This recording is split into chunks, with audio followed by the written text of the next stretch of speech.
আপনি biotech mushroom নিয়ে কাজ করতেছেন, এটাকে আপনি কিভাবে জাতীয় পর্যায়ে এগিয়ে নিতে চাচ্ছেন সেই বিষয়টা একটু আমাকে বলেন। আর এটা কতদিন থেকে শুরু করছেন এই বিষয়টা একটু বলবেন। বায়োটেক মাশরুম 1918 সাল থেকে এটার যাত্রা শুরু হয়েছে। আচ্ছা, ওকে। অবশ্য তার 1 বছর আগে থেকে আমরা পুরো ফ্যাক্টরি সেট আপ করছিলাম এবং এটা 2018 সালের জুলাই মাস থেকে আমরা অ্যাকচুয়ালি বাংলাদেশের মার্কেটিং শুরু করছি, বাণিজ্যিকভাবে বিপণন শুরু করি। এই বায়োটেক মাশরুম আমরা বাংলাদেশে আগে প্রচুর ইম্পোর্ট হতো, এখনও ইম্পোর্ট হয়, কিন্তু সেগুলো হচ্ছে আপনার কোয়ালিটি সম্পন্ন, কোয়ালিটির সনদ আছে কিনা আমাদের সন্দেহ আছে। তবে যারা ইম্পোর্ট পারমিশন দেয় তাদের এটা এই যে আপনার যেরকম আমাদের বাংলাদেশ থেকে যেমন ওই যে ফলমূল যখন বাইরে এক্সপোর্ট করতে গেলে তখন তারা কিন্তু আমাদের ল্যাবরেটরি টেস্ট চায়। আমি জানি না যেসব ইম্পোর্টাররা আমাদের কাছে এই মাশরুম বা বিভিন্ন ফলমূল বাইরে থেকে যেগুলো নিয়ে আসে সেগুলোর কোনো আমরা ল্যাব টেস্ট তাদের কাছে চাই কিনা এটা আমাদের জানা নেই। এখানে আমাদের অনেক একটু ল্যাকিংস আছে আমাদের, যে ল্যাকিংসগুলো দূর করতে হবে। আর 2 নম্বর হচ্ছে যে আমরা এই যে ফ্রেশ বায়োটেক মাশরুম যেগুলো বাংলাদেশে উৎপাদন করছি সেগুলো আপনার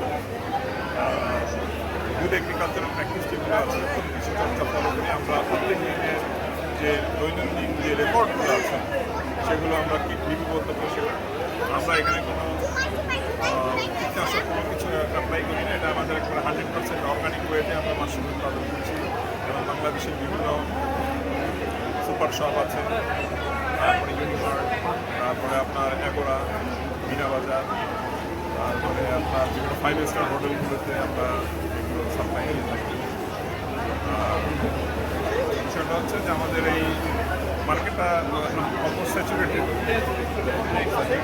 যার কারণে বিদেশি যে মাশরুমগুলো আছে যেগুলো ইম্পোর্ট হয় সেই ইম্পোর্ট মাশরুমগুলো স্পেশালি চায়না থেকে হয়, সেগুলোর কোয়ালিটি সম্পর্কে আপনাকে আমি বললাম এরা আমাদের একটা থ্রেট। ওই মাশরুমগুলোর উপরে যদি আপনার ট্যাক্স ইম্পোজ করা যায় তাহলে আমাদের এই লোকাল মাশরুমগুলো আপনার ফ্লারিশ হবে, বেশি মাশরুম। আচ্ছা, ওকে। আরেকটা বিষয় আপনাকে বলতে চাচ্ছি যে এটা বাংলাদেশ সরকারের কাছে আপনি কি এই বিষয়টা তুলে ধরেছেন কিভাবে বাইরের বিশ্বে যেভাবে চায়না থেকে আমরা নিয়ে আসি?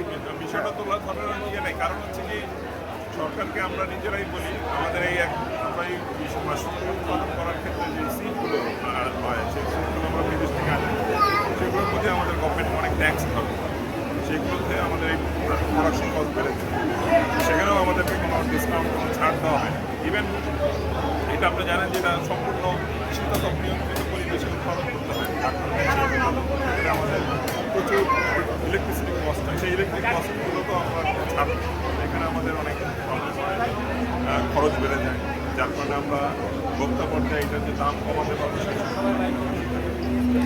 তাহলে আপনাকে সরকারের কাছে কি কি চাচ্ছেন যে এটাকে কিভাবে বহির্বিশ্বে এগিয়ে নিতে হবে? মনে করেন যেগুলো আছে, এক হচ্ছে যে আমাদের যে বিদ্যুতের বা খামারি যেগুলো আমাদের শিল্প কারখানা আছে সেগুলোতে গভর্নমেন্টকে সাবসিডি দেওয়া হচ্ছে, ভর্তুকি দেওয়া হচ্ছে, হ্যাঁ, যেটা ইন্ডিয়াতে আমাদের পার্শ্ববর্তী দেশগুলো যেগুলো দিয়ে থাকে।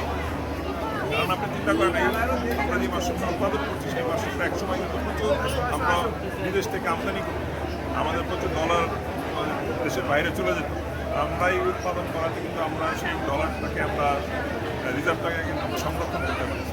তো সেক্ষেত্রে গভর্নমেন্টের উচিত হবে আমাদেরকে বিভিন্ন ইলেকট্রিসিটি কস্টগুলো যাতে আমাদেরকে এখানে ভর্তুকি দিতে পারে, সেই ক্ষেত্রে আমাদেরকে সুবিধা দিলে আমরা আমাদের অনেক ভালো হবে, আমরা খরচ করতে পারি। আর একটা হচ্ছে যে ট্যাক্সের বিষয় যেগুলো থাকে, যেমন বিশেষ করে আপনি যে কোনো বীজের ক্ষেত্রে ধরেন, যে কোনো এগ্রিকালচারের বীজে গভর্নমেন্টের ট্যাক্স জিরো, ট্যাক্স ভ্যাট একদম জিরো, কিন্তু আমরা এটা যখন ট্যাক্স ভ্যাট আমার মনে করেন 37-40% পর্যন্ত আমাকে ট্যাক্স ভ্যাট দিতে হয়, এখানে আমার অনেক কস্ট বেড়ে যায়। গভর্নমেন্ট যদি এই দুটো জায়গাতে আমাদেরকে সহায়তা করে, হ্যাঁ, বীজ ক্যাটাগরি যেটা যেটা একটা বীজ, সেই বীজ ক্যাটাগরি যদি আমাদেরকে সহায়তা করে তাহলে আমরা এটা নিয়ে আমি অনেক এনপিআরে আবেদনও করে রেখেছি, কিন্তু তারা এখন পর্যন্ত কোনো ভালো রেজাল্ট আমাদেরকে দেয়নি, মানে সিদ্ধান্ত আসেনি। আমাদেরকে অন্য এইচএস করে এটা করতে পারতে পারি, যেখানে আমাদের অনেক ট্যাক্স। Okay, thank you.